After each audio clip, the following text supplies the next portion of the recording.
Palm oil எண்ணெயை தடை செய்துவிட்டு தேங்காய் எண்ணெயை ரேஷன் கடை மற்றும் சத்துணவு கூடங்களில் விநியோகிக்க வேண்டும் என்ற கோரிக்கையை வலியுறுத்தி கட்சி சார்பற்ற தமிழக விவசாயிகள் சங்கம் போராட்டம் நடத்தியது.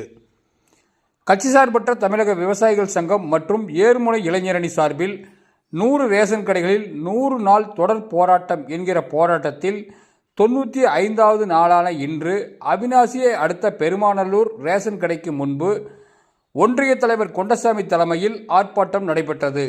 இந்த ஆர்ப்பாட்டத்தில் ரேஷன் கடையில் தேங்காய் எண்ணெய் மற்றும் கடலை எண்ணெய் ஆகியவற்றை வழங்கக் கோரி ஆர்ப்பாட்டம், விளக்க உரை மற்றும் அந்நிய நாட்டு துணிகளை இந்தியாவுக்குள் அனுமதிக்க மாட்டோம் என்ற அந்நிய துணிகளை தீயிட்டு எரித்த மகாத்மா காந்தி வழியில் அந்நிய நாட்டு பாமாயிலை இந்தியாவில் அனுமதிக்க மாட்டோம் என கோஷமிட்டு ஆர்ப்பாட்டம் நடத்தினர். இந்த ஆர்ப்பாட்டத்தில் மாநில தலைவர் ஏ.கே. சண்முகம், திருப்பூர் மாவட்ட தலைவர் ஈஸ்வரன், அத்திக்கடவு போராட்டக் குழு ஈஸ்வரமூர்த்தி, பழனிசாமி மற்றும் சுப்பிரமணியம் ஆகியோர் ஆர்ப்பாட்ட விளக்க உரை நிகழ்த்தினர். ஊத்துக்குளி ஒன்றிய தலைவர் மூர்த்தி, ஒன்றிய பொருளாளர் செந்தில்குமார், ஒன்றிய செயலாளர் சாமிநாதன், மூர்த்தி உள்பட 50க்கும் மேற்பட்டோர் இந்த ஆர்ப்பாட்டத்தில் கலந்து கொண்டனர்.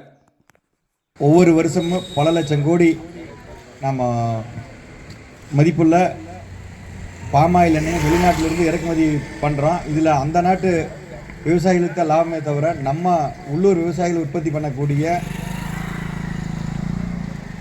விளைவிக்கக்கூடிய விளைபொருளிலிருந்து வரக்கூடிய கடலை எண்ணெய், தேங்காய் எண்ணெய் போன்ற எண்ணெய் வித்துக்களையும் பனங்கருப்பட்டி, வெல்லம் போன்ற பொருட்களையும் நமது பகுதியில் உள்ள நமது தமிழகத்தில் உள்ள நியாய விலை கடைகளில் வழங்குவதன் மூலம் தமிழக விவசாயிகளுக்கும் மற்றும் இது சார்ந்த தொழிலில் ஈடுபட்டுள்ள பனை, தென்னை மற்றும் விவசாய தொழிலாளர்கள் வாழ்விலும் ஒரு மிகப்பெரிய மாற்றம் இருக்கும்.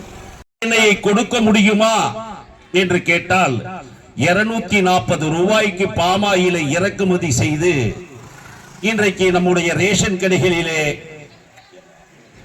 கொடுக்கிறார்கள். 240 ரூபாய்க்கு வாங்கி நம்முடைய ரேஷன் கடைகளிலே 25 ரூபாய்க்கு கொடுக்கிறார்கள். அப்படி என்றால் அந்த பணம் முழுவதும் அந்நிய நாட்டு விவசாயிகளுக்கு செல்லுகிறது, நோய் மட்டும் நமக்கு வருகிறது. அதனால் தான் விவசாயிகள் சங்கம் மக்களையும் நினைக்கிறது, விவசாயிகளையும் நினைக்கிறது. இது போன்ற செய்திகளை அறிந்து கொள்ள உழைப்பாளி குரல் சேனலை சப்ஸ்கிரைப் பண்ணுங்க, பக்கத்தில் இருக்கிற பெல் ஐக்கானை கிளிக் பண்ணுங்க.